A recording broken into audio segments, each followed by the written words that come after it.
لا شريك له شهادة يرفعنا بها إلى أعلى الدرجات ويبلغنا بها الغايات ويحقق لنا ولكم بها الأمنيات.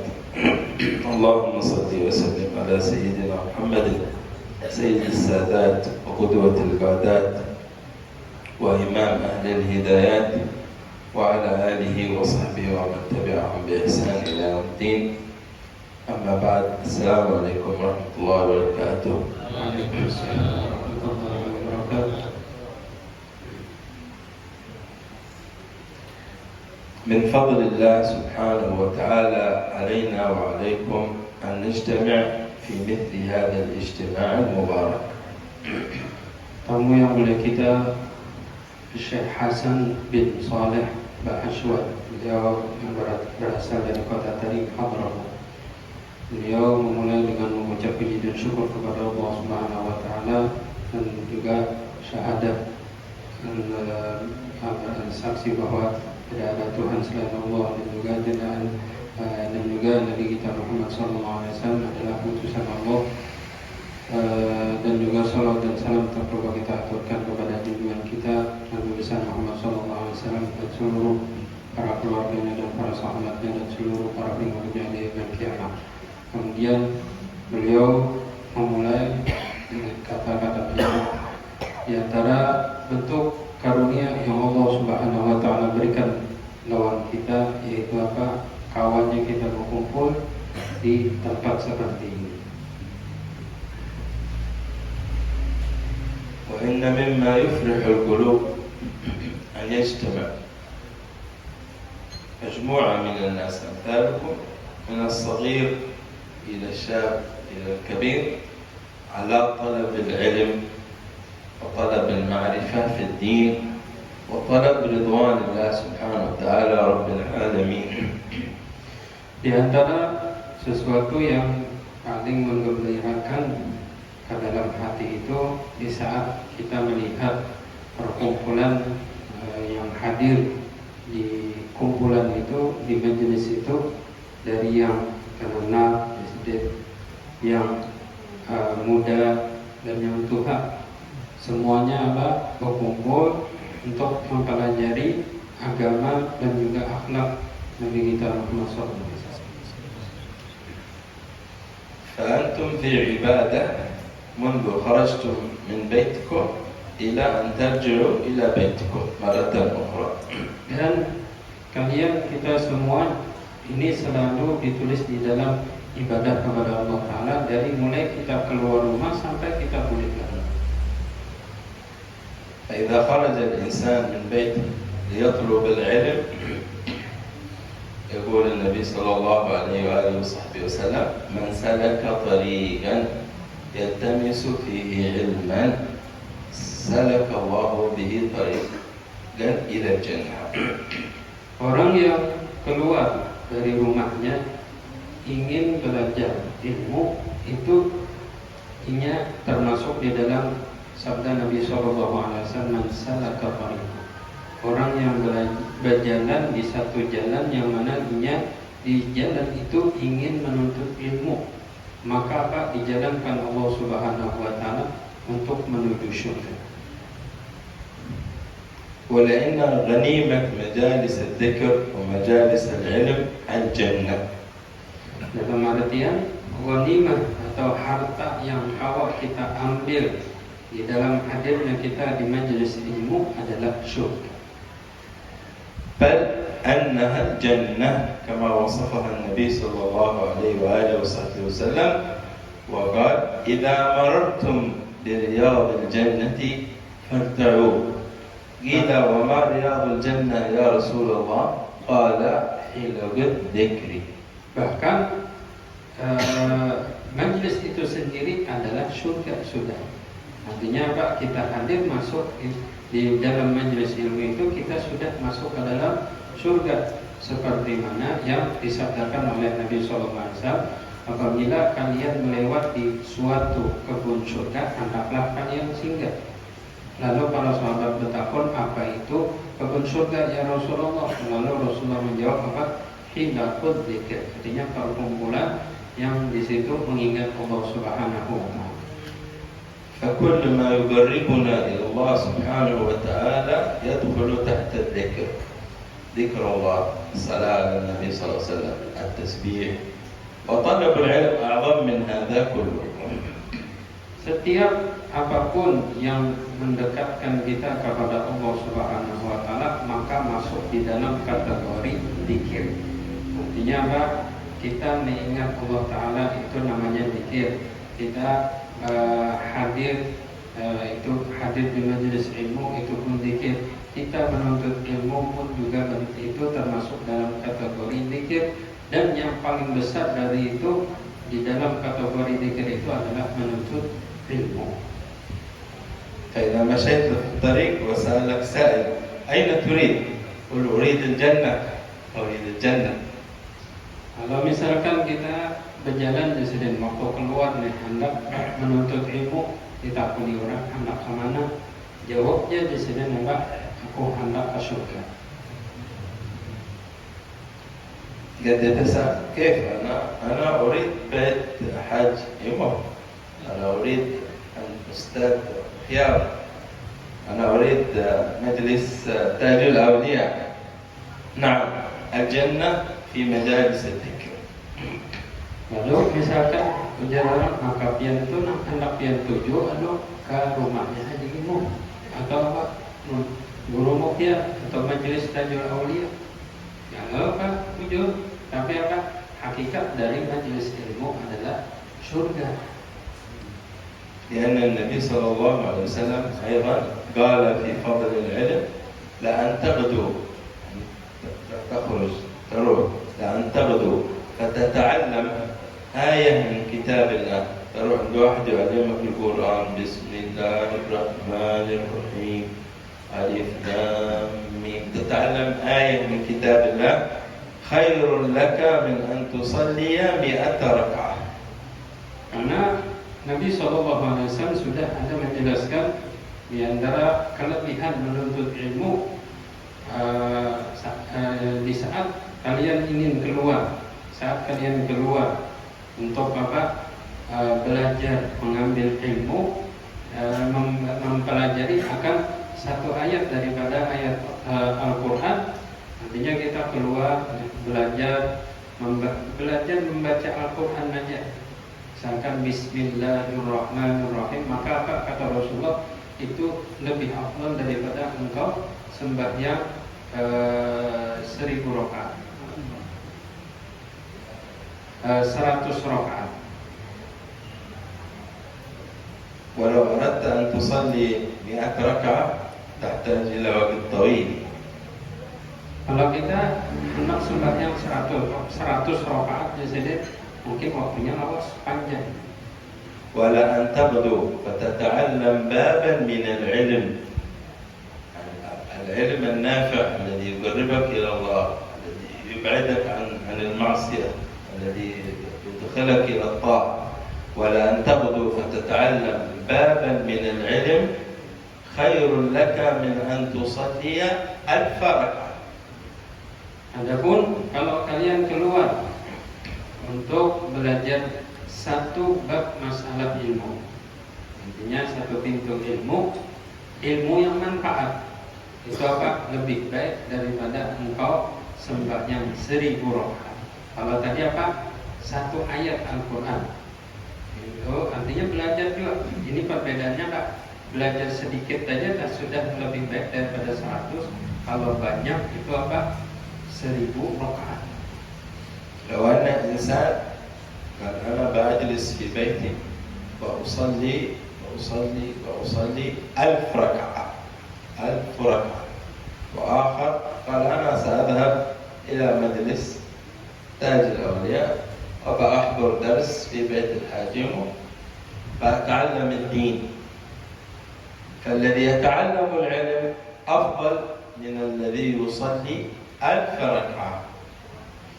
Misalkan ada orang berucapnya, aku hendak bapak berkurung di kamar aja, sembahyang berapa aja 1000 rakaat. Lalu jangan kawan, aku hendak pulang ke majelis tajil kuliah di rumahnya Haji Imam. Maka apa? orang belajar ilmu. Nah, ini apa? Belajar ilmu agama, ilmu yang manfaat, maka orang ini lebih baik daripada orang yang sembahyang 1000 rakaat. Pahalanya sama. أنتم نصف ساعة كملتم الدرس، وصاحبنا اللي بيصلي 1000 ركعة يحتاج إلى 5 أو 4 ساعات، وفضل طلب العلم أفضل من صلاة النافلة. Kita duduk di sini palingan setengah jam. Yang kawan kita tadi sembahyang 1000 rakaat itu bisa apa? 4 sampai 5 jam. Hanya contoh. Kita apa? Lebih baik daripada, pahalanya lebih banyak, lebih afdal daripada orang yang sembahyang 1000 rakaat ini. أيضا البيوت التي يقرأ فيها القرآن ويتعلم فيها العلم تنزل فيها الرحمة، تحل فيها البركة. البركة في البيت، البركة في المال، البركة في الأولاد، البركة في الذرية، هكذا. Sedangkan rumahnya itu aja jasad yang di mana di rumah itu dibacakan ilmu yang bermanfaat, maka apa? Allah Ta'ala akan turunkan rahmat dan juga keberkahan kepada diri, ampun rumah, dan juga bahkan ke harta-harta menjadi berkah. لا يستطيع كل واحد منا أن يفتح مجلس علم في بيته، ولكن عندما يخرج من مجلس العلم ويذهب إلى بيته يخبر أهله تعلمنا كذا وسمعنا كذا وقالوا كذا واستفدنا كذا، فيصير بيته أيضا مجلس علم. Kalau kita berdatang di sini mungkin kata awal membuka majelis di rumah, yang kadang hendak membuka majelis tapi kan awal kan apa perlu mungkin tekta lain guru kan. Tapi siapa caranya supaya menjadikan rumah itu majelis? Di saat kita keluar dari rumah ini, keluar bulik dari majelis ini sampai ke rumah, mendapat lawan bini, lawan anak, jadi mulanya, nah aku malah tadi dapat yang aku dapat di majelis guru ini, maka apa? Sudah itu apa? Sama lawan membuka majelis di rumah. والبيت الذي يذكر الله سبحانه وتعالى فيه يتراءى لأهل السماء كما تتراءى النجوم لأهل الأرض. نحن نرى النجوم في السماء، وأهل السماء يرون النجوم في الأرض. النجوم في السماء كواكب خلقها الله تضيء إلى الفضاء والأرض، والنجوم في الأرض البيوت التي يذكر الله سبحانه وتعالى فيها. Dan lagi rumah yang mana di situ apa disebutkan nama Allah Subhanahu wa taala, dibacakan zikir, dibacakan apa majelis, itu apa akan bersinar seperti mana kita di saat melihat ke langit itu melihat bintang-bintang. Nah, seperti itu juga para malaikat melihat ke bumi, banyak bintang-bintang yang ada di bumi itu adalah rumah-rumah yang dibacakan zikir. فلنعمر بيوتنا بذكر الله تعالى وذكر النبي صلى الله عليه وسلم وذكر العلم النافع وكل ما يقرب إلى الله سبحانه وتعالى حتى تكون بيوتنا منورة. Maka hendaklah kita makmurkan rumah kita dengan zikir, dengan ibadah, taat kepada Allah Subhanahu wa taala agar rumah kita bertambah bersinar. كما نذكر أنفسنا وإياكم ونحن في هذا الشهر الفضيل شهر رجب شهر الله الأصل أن نقبل على الله سبحانه وتعالى ونكثر من الذكر والاستغفار والتوبة، ونسأل الله سبحانه وتعالى أن يبارك لنا في رجب وشعبان ويبلغنا رمضان. Dan juga seperti mana yang ingin kami ingatkan kepada semua dan mengingatkan diri kami, kata beliau, bahwa saat ini kita berada di bulan yang mulia, bulan Rajab Al-Asad. Mana hendaklah kita di bulan ini menghadapkan diri kita, hati kita kepada Allah Subhanahu wa taala, antaranya dengan memperbanyak taat dan juga memperbanyak istighfar kepada Allah Subhanahu wa taala. الحمد لله أنتم في نعمة عظيمة، حافظوا عليها، حثوا أولادكم ونساءكم وبناتكم على حضور مجالس التعليم كثير. لو أن هناك مجلس ذكر أو مولد بتحس المكان مزدحم، والآن مجلس علم وين الناس؟ هذا أعظم، هذا أكبر، والذكر ما شاء الله والمولد ما شاء الله، لكن مجلس التعليم الذي يجعلك تعرف كيف تعبد الله سبحانه وتعالى. Dan kita di sini kata beliau Pak, di dalam kenikmatan yang besar dari Allah Subhanahu wa taala, maka hendaklah kita ingat akan kepada anak-anak kita, keluarga kita ajak ke mereka juga untuk hadir memakmurkan majelis taklim. Kenapa? Kadang kalau kita lihat di sini dalam majelis itu majelis zikir kan, atau majelis maulid yang hadir masya Allah banyak di sini. Tapi bila sudah majelis taklim sedikit yang hadir. Nah ini apa? Padahal sebenarnya apa? Majelis taklim itu lebih luar biasa daripada majelis yang lain. Memang apa? Majelis semuanya adalah majelis yang luar biasa. Tapi majelis taklim ini lebih lagi karena apa? Mengenalkan kita dengan Allah Subhanahu wa taala, mengenalkan kita dengan agama. أجز الله الحاج إمام وابنه الأستاذ خيار، وجزا الله كل من حضر وشارك وساهم وشجع هذه الدروس. كل هذا إن شاء الله يكون في حسناتكم جميعا. Dan kita ucapkan kepada beliau ribuan terima kasih, mudah-mudahan Allah Ta'ala berikan balasan sebaik-baik balasan untuk hajimu dan juga Pak anak beliau, guru kita, guru Muqyad, dan semua yang hadir daripada para habaib dan para ulama dan semua yang ikut hadir di dalam majelis ini dan juga memberikan semangat support untuk selalu terus menerus majelis ini. فنسأل الله سبحانه وتعالى أن يبارك لنا ولكم في هذه المجالس وفي هذه المجالس، يبارك فينا وفيكم وفي أهلينا وفي أهليكم وفي ذرياتنا وذراريكم، ويجعلنا وإياكم من الذين يستمعون القول فيتبعون أحسنه. اللهم اهدنا لأحسن الآداب والأخلاق، لا يهدي لأحسنها إلا أنت، واصرف عنا سيئها لا يصرف عنا سيئها إلا أنت. اللهم آت نفوسنا تقواها وزكها أنت خير من زكاها، أنت وليها ومولاها. اللهم اقسم لنا من خشيتك ما تحول به بيننا وبين معاصيك، ومن طاعتك ما تبلغنا به جنتك، ومن اليقين ما تهون به علينا مصائب الدنيا. متعنا بأسماعنا وأبصارنا وقوتنا ما أحييتنا، واجعله الوارث منا، واجعل ثارنا على من ظلمنا، وانصرنا على من عادانا، ولا تجعل مصيبتنا في ديننا، ولا تجعل الدنيا أكبر همنا ولا مبلغ علمنا، ولا تسلط علينا بذنوبنا من لا يخافك ولا يرحمنا، برحمتك يا أرحم الراحمين.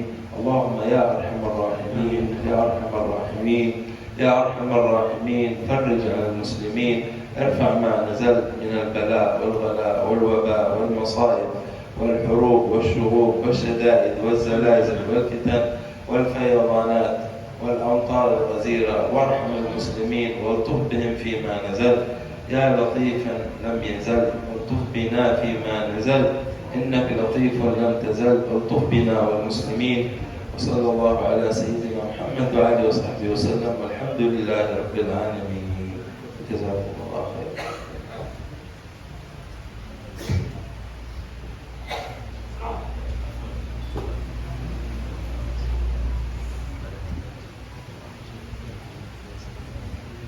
بسم الله الرحمن الرحيم. الحمد لله رب العالمين. اللهم صل وسلم وبارك على سيدنا محمد وعلى آله وصحبه أجمعين. اللهم اغفر لأمة سيدنا محمد، اللهم ارحم أمة سيدنا محمد، اللهم استر أمة سيدنا محمد، اللهم جبر أمة سيدنا محمد صلى الله عليه وسلم، وارحمهم يا الله رحمة عامة برحمتك يا أرحم